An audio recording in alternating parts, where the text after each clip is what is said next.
शर्मिंदा हूँ कायद मैं शर्मिंदा हूँ, शर्मिंदा हूँ कायद मैं शर्मिंदा हूँ।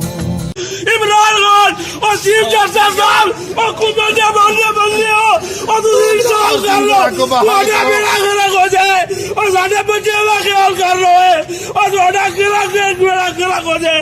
या अल्लाह भी साढ़े चेंज हुआ ਤੁਹਾਡੇ ਤੁਸੀਂ ਸਾਨੂੰ परेशान किया। या अल्लाह ਤੁਹਾਡੇ सारे बच्चे रोड़ा के मार जान। या अल्लाह भी मेरी तेरी दुआ बच्चे कोई नहीं, साढ़े बीवी बच्चे ने उन्हों का रोजगार है, असी उन्होंने रोटी खवा के हमारी 2 टाइम की रोटी को, हमारे बच्चों की 2 टाइम की रोटी को इन्होंने बंद कर दिया। हम अपने पेट पर पत्थर रख दिया। खुदा के लिए बहाल कर दे, 3 ब्लॉक और 2 ब्लॉक को बहाल कर दो। और इनके पास इतनी जगह है, एक स्कूल खाली करवा के वहाँ बगैरती